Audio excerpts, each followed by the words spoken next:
Bonjour, je suis Émilie, l'alliée des apprenties sorcières. Bienvenue dans mon univers. Bonjour tout le monde, bienvenue sur VV Pastel, ma vie de sorcière.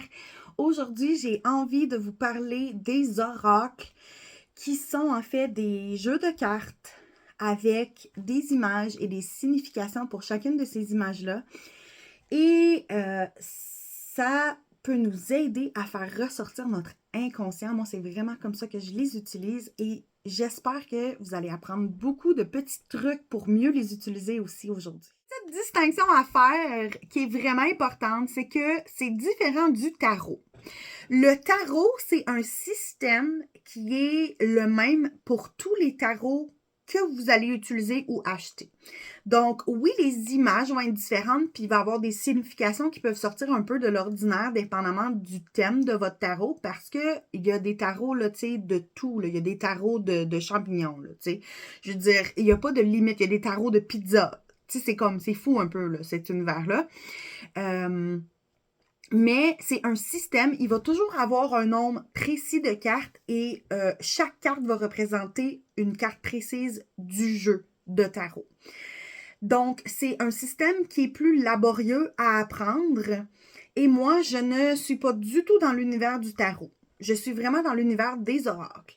Les oracles, ce sont des jeux de cartes indépendants les uns des autres qui ne suivent pas une logique interne pour tous les oracles. Donc, celui-ci est un très, très gros oracle. Il a combien de cartes? On le dit-tu sur ma boîte? 68 cartes. C'est énorme comme nombre de cartes. Souvent, on va aller avec une quarantaine, cinquantaine de cartes, 35 cartes parfois pour des oracles. Et le thème de chaque oracle est vraiment unique à cet oracle-là et la façon qu'on peut utiliser les cartes est unique à ce que l'auteur de l'oracle nous décrit dans le livre. Donc, je tenais à faire cette distinction avec le tarot parce que pour moi, c'est vraiment important. On utilise beaucoup le tarot en termes de divination. Et moi, je ne suis pas une sorcière qui s'intéresse pour l'instant à la divination, à la prédiction du futur du tout. Donc, ça me parle moins et bien sûr aussi d'apprendre tout un système, ça peut prendre des années. Donc, moi, je suis vraiment dans les oracles, je peux tout de suite les utiliser. Les significations sont beaucoup plus intuitives et on a vraiment un guide qui nous aide pour chaque oracle. Et pour moi, je le répète, un oracle, c'est vraiment pour aller chercher notre inconscient et le ramener au conscient, avoir des réflexions sur les situations qu'on vit dans notre vie. Donc, c'est la petite distinction que je voulais vous faire avant de continuer. Comment on choisit son oracle? Moi, j'y vais avec vraiment mon attachement et le feeling que j'ai quand je regarde les images. Mon premier oracle que j'ai acheté, c'était sur Amazon, vraiment là, tu sais, sorcière moderne, on commande nos objets sur Amazon. Et j'ai été tout de suite attirée par le fait que c'était des animaux, bien sûr, et par les couleurs pastel. Donc, je savais pas c'était quoi un oracle, honnêtement, à ce moment-là. Ça fait peut-être 3 ans que je l'ai. Je savais pas c'était quoi un oracle. Je savais pas pourquoi on utilisait ça, mais ça l'a parti une grande passion, une grande obsession pour moi. Et aujourd'hui, je les utilise vraiment régulièrement. Et regardez la beauté des couleurs derrière. Ça me fait capoter, tu sais. Donc, pour une artiste, c'est sûr que c'est vraiment trippant des oracles parce qu'on voit des images formidables. Et chaque oracle a une illustratrice différente. Donc, c'est à vous de voir si vous connectez avec les images, avec le style de l'artiste et bien sûr avec le thème de l'oracle. Donc, des oracles, là, il y en a pour tout. Vraiment. Comme le thème, comment choisir son oracle, c'est vraiment la connexion avec l'art et ce qui se dégage des images et le thème. Donc, moi, je ne vais pas aller chercher un oracle qui a comme thème l'horreur ou quelque chose comme ça parce que ça ne m'intéresse pas l'horreur. Mais j'aime beaucoup les couleurs pastel, les couleurs vibrantes, tout ce qui a rapport à la lune, tout ce qui a rapport aux animaux. Donc, c'est sûr que je vais être attirée par ce type d'oracle. Procurer nos oracles. Je vous l'ai dit, celui-ci venait d'Amazon. Vraiment, là, le plus simple. Il y a des compagnies qui produisent énormément d'oracles, comme A-House, où je me suis procuré la majorité de mes oracles. Et il y a aussi des... je pense que Rockpool aussi, je vais juste vérifier, c'est-tu Rockpool ici? Yeah, Rockpool. Celui-ci vient de Rockpool, c'est une autre grosse compagnie qui va produire énormément d'oracles. Et de tarot, bien sûr. Et on a des oracles, par contre, qui sont produits par des artistes, des compagnies qui sont vraiment des petites entreprises, et celui-ci en fait partie. Et bien sûr, ceux-ci vont toujours coûter un peu plus cher, mais si on connecte vraiment avec l'univers qui a été créé par ces artistes et ces petites entreprises, ça vaut la peine. C'est vraiment un oracle qui est magnifique, je vais vous le présenter tantôt. Donc ça, c'est pour vous procurer les oracles. Je vous dirais que ça revient vraiment moins cher si vous commandez par Internet, parce que moi, là, je suis allée ici en Alberta, j'ai un magasin qui s'appelle... je m'en rappelle pas. Mais c'est un magasin, c'est une grande librairie dans le fond. Puis, les oracles sont vraiment très chers. Donc, je ne vous conseille pas de juste aller au magasin puis d'acheter un oracle à 40$ alors que vous pouvez vous le procurer à moitié prix sur le site Internet, t'sais. Donc, ça, c'est vraiment quelque chose que j'ai appris parce que vous pourriez vous ruiner, puis c'est pas ça qu'on veut. On est des sorcières modernes, on est des sorcières qui avons des obligations et on veut être consciente de nos dépenses. Comment connecter à nos oracles? Plusieurs façons de faire. Une façon que j'ai prise de José-Anne Sarrazin-Côté lorsqu'elle était beaucoup avec son entreprise Witch, qu'elle a dû fermer malheureusement, c'est de simplement regarder ses cartes et de les toucher, de mettre notre énergie sur les cartes. Parce que, tu sais, oui, il y en a des milliers qui ont été produits, peut-être des millions qui ont été produits. Donc, pourquoi ces cartes répondraient-elles à ton besoin à toi, à ta situation à toi? Eh bien, c'est simplement parce que ces cartes deviennent dans ton univers, elles sont imprégnées de ton énergie. Et il y a des choses que tu peux faire aussi pour les purifier. Si vous voulez des techniques de purification, laissez-moi savoir, ça va me faire plaisir de faire une vidéo sur les techniques de purification. Mais vraiment, le plus simple, c'est de regarder et de toucher chaque... Ah, ça, c'est vraiment une belle carte d'automne. Regardez-moi ça. L'automne, c'est ma saison favorite, donc c'est sûr que je connecte beaucoup avec. Maintenant, tu as acheté un oracle, tu as mis ton énergie sur ces belles cartes. Maintenant, comment on fait? Il y a plusieurs façons de brasser. Donc, beaucoup vont brasser comme ça des cartes qui sont plus grosses, comme celle-ci que j'ai en ce moment dans les mains.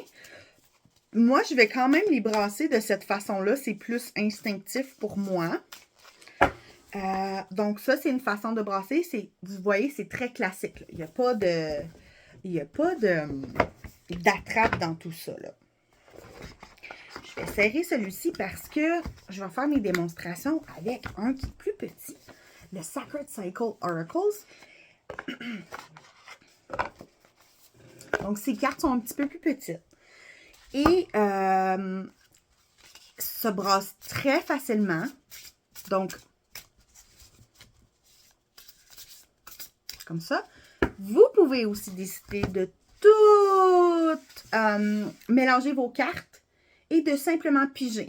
Ça me fait penser à pige dans le lac quand on était jeune. Tu sais, je veux dire, on est dans le pratico-pratique, là. Maintenant, ça, c'est pour brasser les cartes. Pendant que tu brasses les cartes, c'est important de dire ta question. Parce que tu vas aller vers les oracles pour avoir un message, pour avoir une réponse à une question précise. Les oracles ne répondent pas bien à des questions oui ou non. Donc, si tu lui demandes à ton oracle, est-ce que je devrais lâcher ma job? Ça se pourrait que la réponse soit confuse un peu. Mais, si tu lui demandes, par exemple, qu'est-ce que je dois changer dans ma vie au niveau professionnel? Ben là, ça laisse plus d'ouverture, puis tu vas avoir des pistes de réflexion. Donc, c'est un peu comme ça que ça fonctionne les oracles. Maintenant, pour piger ta carte, il y a plusieurs façons, encore une fois. C'est vraiment comment toi, tu aimes le feeling de faire les choses. Cet oracle... Je voulais vous montrer exactement ceci. C'est vraiment fou. Certains oracles, les cartes sont douces, ne vont pas nécessairement coller ensemble. Et dans ce temps-là, c'est facile d'avoir des cartes qui sortent du jeu. Ça veut dire que c'est les cartes qui sortent du jeu. Le jeu veut te dire un message. Et là, j'ai marqué, c'est Return to Source. Oh là là, c'est vraiment une belle carte. Peut-être que justement, c'est un message aujourd'hui que j'avais besoin d'entendre. Puis regardez, c'est une carte qui est mauve. C'est une carte et mon univers de Vive et Pastel va devenir très mauve aussi dans mon univers de sorcière. Donc, c'est fou là. Mais ça, c'est une façon d'attendre qu'une carte sorte du jeu de façon naturelle. Cependant, il y a certains oracles avec lesquels c'est moins évident de faire ça. Et celui-ci, les cartes ils collent un peu ensemble parce que la texture est différente. Et donc, je n'attends pas qu'une carte sorte du jeu avec celui-ci.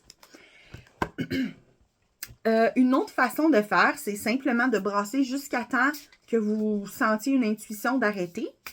Puis, vous déposez votre oracle et vous pigez la carte qui est ici, au Summer. Ouh, c'est beau cette carte-là. Donc, vous avez vraiment le choix. Une façon que j'ai encore pris de Joséanne, c'est de mettre les cartes comme ça ici et ensuite de passer notre main et d'attendre d'avoir un picotement dans la main ou d'avoir une sensation dans la main qui nous dit « Oh, ma main est au-dessus de la région où je dois piger ma carte » et ensuite de piger la carte qui nous appelle. Donc là, ici, j'ai menstruation. Donc, si vous voulez en savoir plus sur les différents oracles que j'ai, cet oracle peut sembler un peu bizarre, mais c'est un oracle qui est basé sur les cycles et que ce soit cycle saisonnier, cycle de la femme, tout y est. Donc, le pourquoi on a eu une belle carte menstruation. Donc, ça, c'est différentes façons de piger nos cartes. Vraiment, allez-y selon... Faites des essais. Moi, au début, je prenais seulement cette technique-là, ma main, etc. Mais à un moment donné, j'ai comme réalisé que je m'enfermais dans un carcan, puis je pouvais simplement le faire comment je le sentais selon chaque oracle. Donc, je vous invite à faire la même chose, expérimenter la texture des cartes, expérimenter. Est-ce que les cartes vont vraiment bien se disperser? Est-ce qu'ils collent ensemble? Tu sais, ça va vraiment vous aider à faire la bonne décision. J'espère que cette vidéo-là va vous avoir aidé à comprendre comment utiliser les oracles et à mieux les utiliser aussi dans votre quotidien selon vos besoins. Si je n'ai pas répondu à une de vos questions, laissez-la en commentaire puis je vais pouvoir répondre par vidéo. Ça va me faire plaisir de faire des tests avec vous, de donner des exemples et de vous présenter certains de mes oracles s'il y en a que, en fait, vous avez été intrigués. Notamment celui-ci qui peut être un peu intriguant au départ. Donc, si vous voulez me suivre et si vous avez aimé la vidéo, eh bien, abonnez-vous à ma chaîne. Il va y avoir plus de contenu qui s'en vient. Et, ben, à la prochaine. Une petite une façon que j'ai prise, en fait, de Sarah... Non. Donc, si on résume...